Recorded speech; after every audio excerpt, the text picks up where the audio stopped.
Hello students, welcome to the video lecture of Water Resources Engineering.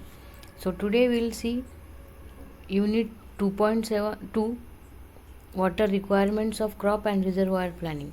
In this today we will see numericals on crop water requirement and design capacity of canal. So myself Rushali Mane, lecturer in Civil Department of Engineering, NIT Polytechnic, Nagpur. Then vision and mission of the institute.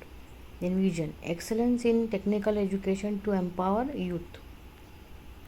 Then mission, impart quality technical education to prepare students with excellent technical skills. Then develop competent and employable diploma engineers and responsible citizens. Then strengthen industry institute interaction. Then vision and mission of the department. So vision, to impart excellent civil engineering skills to develop employable civil diploma engineers. Then imparting the modern technical skills as per the requirement of the industry to improve employability. To develop social and environmental responsible civil engineers.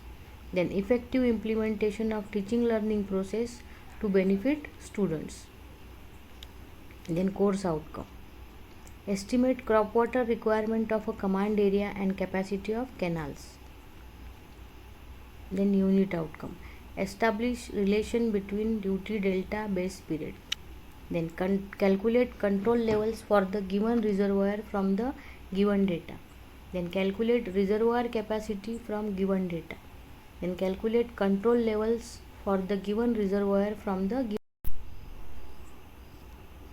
Then program outcomes mapped here are basic discipline and knowledge, problem analysis, design development of solution, engineering practices for society sustainability and environment, and project management, then lifelong learning.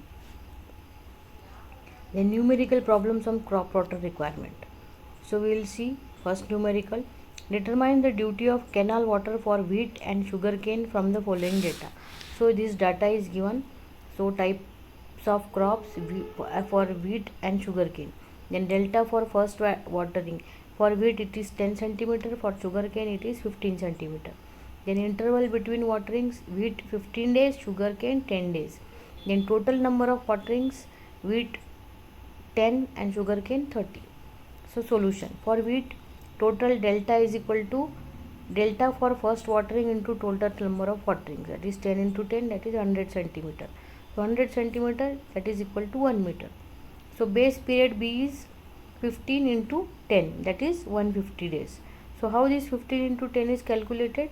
So interval between waterings into total number of waterings, that will give you base period. Then to calculate D, formula is 8.64 B upon delta.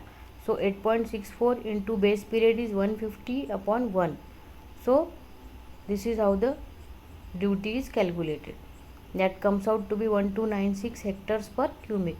Then for sugarcane in same way, delta is equal to 15 into 30.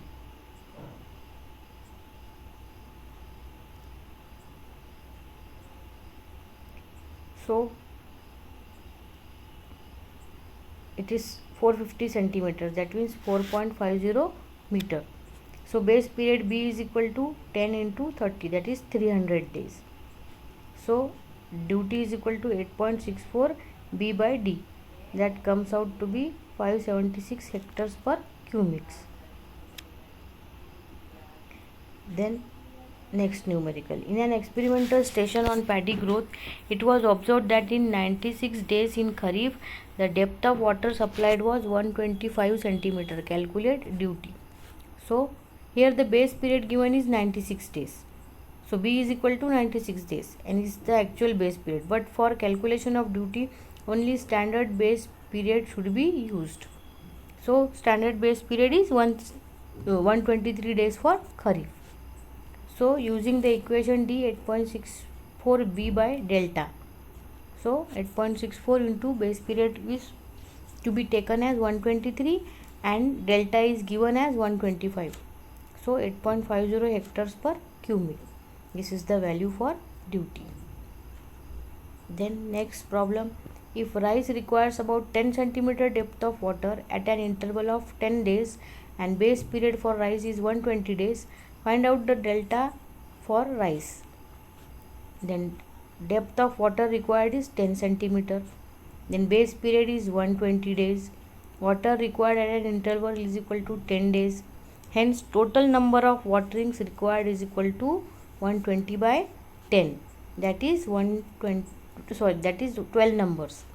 So total depth of water is equal to 12 into 10.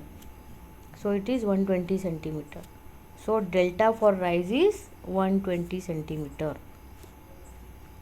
The numerical problems on crop water requirement. So next is the main canal irrigates the following crops. Calculate the duty of each crop at the head of main canal. So assume suitable data if required. So this is the data given. Name of crop, delta and transit losses. For jawar, delta is 45, transit losses 20%.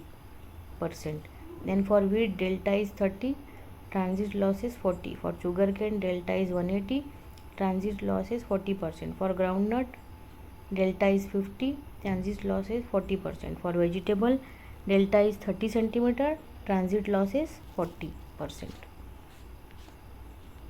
Then solution. Base period for jawar 123 days, wheat 120 days, sugarcane 360 days and vegetable 120 days. So this we have to take. This standard base period we have to use for calculation. Groundnut 120 days. So duty of jawar is 8.64 B upon delta. So that comes out to be 2361.6 hectares per cubic. So base period here we have to take and delta is given, that is given in table. So considering 20% losses, if we will take 20% losses means only 80% is useful. So we have to calculate in this way, 80% of duty. So our duty comes out to be 1889.28 hectares per cubic. Same is for wheat. Again 8.64 120 by delta. So 120 is base period and 0.30 is delta. Then it comes out to be 3456 hectares per cubic. Considering 40% losses, all the things are given in the table. So 40% losses means only 60% is useful. So using that value, duty comes out to be 2073.6 hectares per cubic. The same is for sugarcane, 8.64 base period upon delta. That comes out to be 1728 hectares per cubic. Then here 40% losses are to be considered. So 60% is useful and this is calculated and a value comes out to be 1036.8 hectares per cubic. Then duty for vegetable 8.64 into 120 by delta. All the values given in the table. So duty comes out to be 2073.6 hectares per cubic. So considering 40% losses, we'll use 60% and then duty comes out to be 1244.16 hectares per cubic. Next is for groundnut, 8.64 into base period upon delta, that is 3456 hectares per cubic. Here also considering 40% losses, value comes out to be 2073.6 hectares per cubic. So here by using formula we have calculated duties for all the crops given. Then next is again to calculate,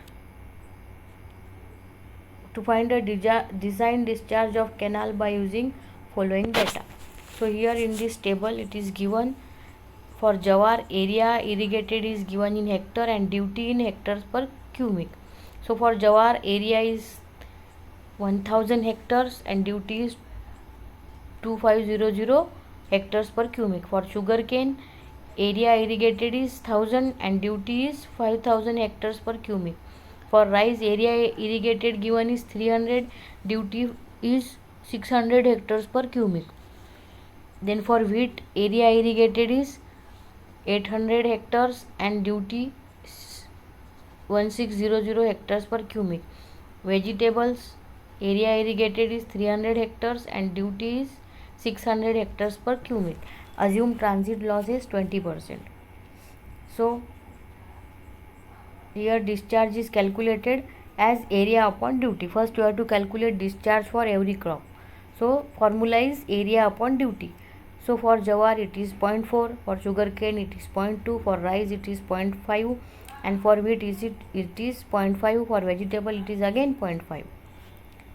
So discharge required in kharif season is discharge for jawar plus rice plus sugarcane. So jawar and rice are kharif crop, and sugarcane we have to calculate because it is a yearly crop. So it is to be taken for every season. So here we have taken sugarcane. So by adding the discharge for jawar, rice and sugarcane, value comes out to be 1.1 cubic. Then discharge in rabi season.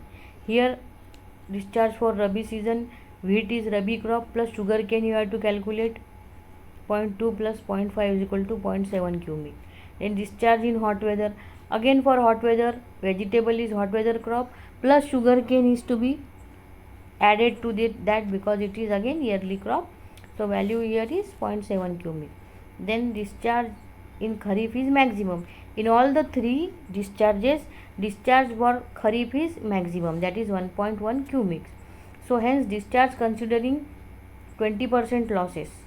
So 20% losses consider karo, you will get the value as 1.1 upon 0.8 is 1.375 cubics.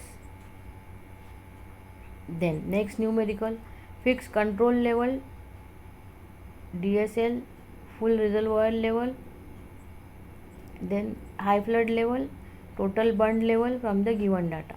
Then effective live storage is 3000 hectare meter given. Then carryover allowance and tank losses to be given as 25%, and dead storage is 10% of gross storage. Assume flood lift as 1.5 meter and freeboard as 2.5 meter. So here contours and capacity is given. For contour 580 meter, capacity is 3.50 million meter cube. So this is how the value for every contour capacity is given. Then gross storage is equal to dead storage plus live storage, and live storage is equal to effective storage for crops plus tank losses plus carryover allowance. So we have to calculate for first live storage. So effective storage is given as 3000, then tank losses 25% plus carryover allowance.